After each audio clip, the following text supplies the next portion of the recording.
almost every school shooter, this is statistically actually true, was an involuntary celibate. It was an incel. And it was a guy that hated women. Eric Harris got a fair amount of pussy. That is actually true. He was just a psychopath. Well, yeah, but the point of the story, and most of them even had, like, I don't know if they were their upbringing was great or what it was like, but they had two parents, a lot of them. But they ended up buying a gun and shooting up a school. So because of their hate towards women. So what is that? That is, it seems to be something that's very common in the United States. Where do you think that's coming from? How can we combat that? We had a conversation about, it was one of my patrons that says that I made him no longer an incel, and I felt really good about that. And it was really just big brother advice. Saved him. I saved him. It was just big brother advice, kind of like, hey, get out there and just say hello to a few girls. I mean, guys, I feel like some fathers are weird about talking to their children about maybe how to their relationship with sex or women, and they never get to that point. I know Danny had a completely different relationship with his in the conversations with sex with his father that I had with my father. But how do we combat the problem? Because it is a problem with the incels that end up being violent towards women, towards just the general public. What is something we can do? What do you think that's attributed to also? Well, I think a lot of people are really lonely right now. And one of the reasons that the incel population is... that there even is an incel population is because so many men are not really socialized to have healthy friendships with other men first. So they tend to be rather isolative. They might have social anxiety concerns. And they've really sort of sunken into this echo chamber of relying on women for a lot of their relational, sexual, and emotional needs. And then having a tremendous amount of fear and resentment of that dependence. So it creates in them this paradox of wanting something they feel like they can't have, not really going for it because the rejection feels terrifying. Right. And then when you don't get what you need, guess what? You start to develop resentment, and resentment turns into embitterment, and resentment and embitterment turn into entitlement. And that's when we see people taking action into their own hands to act out with violence or to act out with offending behaviors, right? So I think this community is a community in desperate need of help. Yes. And I would love to see more healthy male role models who are challenging some of the constructs of masculinity that plague these young people. That's not us. But at the same time, I mean, approaching a woman in an educated way and trying to be charming or something, is there something wrong with that? I mean, it's not. I mean, I understand that, nowadays maybe societally they want to say like the woman should be also doing that, but it's not going to happen most of the time, Are you trying to spin yourself as a new age male type right now, Leo? You are as red meat, fucking stubble, chasing pussy, dirtbag. I know that, Danny, but it's never too late to grow. When I'm around, someone like the doctor, it makes me want to be a better man. All right, if I'm being honest. I have two sisters. I think this has been a very helpful podcast for a lot of people, and I'm excited to put it out there. But we were talking about incels earlier, and we really didn't bring it back around. What do you think is a way to combat this problem in the United States and the world? Are there any TV shows that might be good for them to watch? I prescribed to my patrons them to watch Mad Men, only because I think that the writers' room did a great job. What was the other show? Peaky Blinders. They both have strong alpha male type characters that are very confident and that are womanizers. They're womanizers. Like they all have iPads for some reason. The incels. Anyway, so I prescribed Mad Men and Peaky Blinders as good shows to look at a guy that's an alpha. Whatever. It was a douchey thing to do and say. It works for some. It's kind of actionable advice for some. But what is a doctor's take on maybe prescribing something that would help someone that might be an incel? I mean, therapy. Right?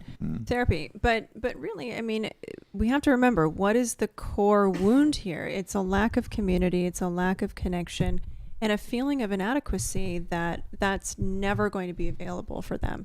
So I think that, people in the incel community, they're not necessarily, horrible people. I wouldn't say that about anyone. They're people who lack skills socially, lack confidence, and have been so angry about their lack of unmet relational and sexual needs that they've become so embittered and so entitled. And that entitlement actually keeps women away, right? Women don't want to show up for that.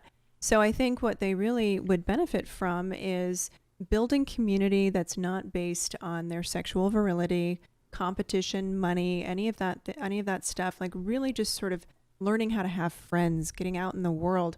That is going to take some of the sting out of the desperation that they assign to sex, right? Because for so many men, and you guys will tell me if this resonates for you, but sex is a way to get connection, to get touch, to get all of these tender parts that maybe aren't as accessible in your friendships with men. I mean, just watching all of you interact today, all you do is harass the shit out of each other. I know, it's wrong. Yeah, it's great. So it's wrong. I'm sorry. I understand that's how you've been codified to relate to each other, but that actually creates more distance for a lot of folks. Maybe not in this room. I don't know. Whatever you guys do when I'm not here. But I mean, there's an absolute, what's the word I'm looking for? It's a tragedy, the way that men are shamed away from intimacy. So I think that this community needs help. I think that they can look up to other men who they admire, but I would actually steer them away from the womanizers as role models. I know. It's just it was a quick fix. It's a quick fix. For me, it's like some of these kids that might have this relationship. It's like they don't understand that just the simplest thing, just going up and saying hello to the opposite sex. Yes. And that's all that you can, if they stole a line that Don Draper uses and if I gave him more confidence to go up to a woman, and that was all I was looking for, but yeah, I understand that maybe there's better role models than a womanizer. If someone came, because I feel like a good one line that's always worked for me is like you go up and you're just like, can I meet you real quick? Like if someone, if someone said that, Brooks is coming on strong at the end of the show. If someone wanted to say that. You know what I like about that? It's invitational. Oh God. No, she's anointing King Croc and John Anthony. No, I think it's invitational, but only if you will handle a no with grace. He also did something else. He was an African American friend of ours, and he would go up to women often and say, "Do you support Black Lives Matter or BLM?" And they were white women usually, and they'd be like, "Of course." And then he'd be like, "Oh, can I get your number?" Then that was one of his moves too. So I'm not sure that one. Okay. Yeah, whatever works. Doctor. So for that question, I'm sure they align politically. Wait, I just want to try to summarize, Doctor, just so I'm making sure that I'm understanding this correctly, and the audience is too. And I'm not going to go for a joke here. You said that these incels are just, I don't want to use the word incels because I feel like it's super insulting. And I think everybody in this room has gone through periods where they have wanted to have sex and meet women and they weren't able to. Of course. And we weren't incels. We were just dudes who were in a strange part of our life. You said that building up other areas of your lives takes out the sting of rejection. So maybe instead of planning your day around going out and trying to get phone numbers, then going out to the bar and getting fucked up and chasing tail, maybe schedule time for a hobby.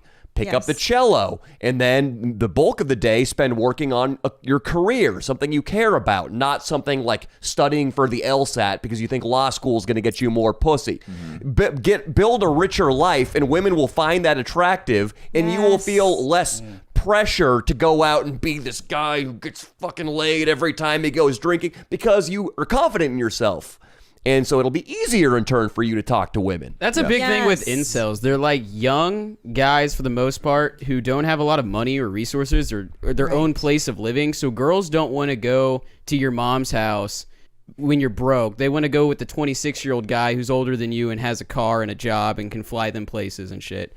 And then a lot of these guys just they focus on that and it builds this level of insecurity to where they just don't even try anymore. But then eventually I've noticed, because I've kept up with the incel community kind of for a while, they grow out of it once they start making enough money, and then you mature a little bit, And as long as they don't, get like too depressed by the time they're 25, usually you'll be able to get laid not that hard. All right, thank you, Austin. That was a nice take on the situation. Doc, you want to wrap it up, though? Yeah, I mean, to everybody's point, right? This is a community of men who are hurting, right? And I think that when we think about this community, we've got to think about how to give them scaffolding to a source of relief. And what you brought up earlier, Leo, and what you brought up just now, Danny, enriching your life is really...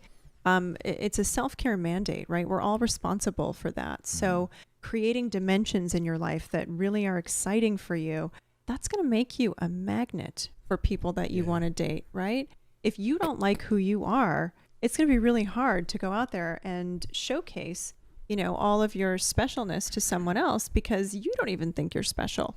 So I would invite people to put down the entitlement, step into enrichment, and give it a shot for 6 months or a year and see how your life is different. And I think when people really take that on earnestly, they see tremendous strides, not only in their confidence, but in their relationships and in their sex lives. Because when you use the idea of sex as a way to shore up a sense of ego, guess what? It's illusory, which means you're going to have to keep getting a sexual experience to have any sort of confidence about yourself. So it's a foolhardy strategy that just is going to leave someone in the same space, right? No matter their gender. So it's really important to create depth and richness otherwise. Totally agree. Leo and I have both been there when I was just a college kid and all I had was, I'm a stud. I get chicks and I was miserable. Yeah. Same. I mean, that's kind of still where I'm at, and I am growing slowly.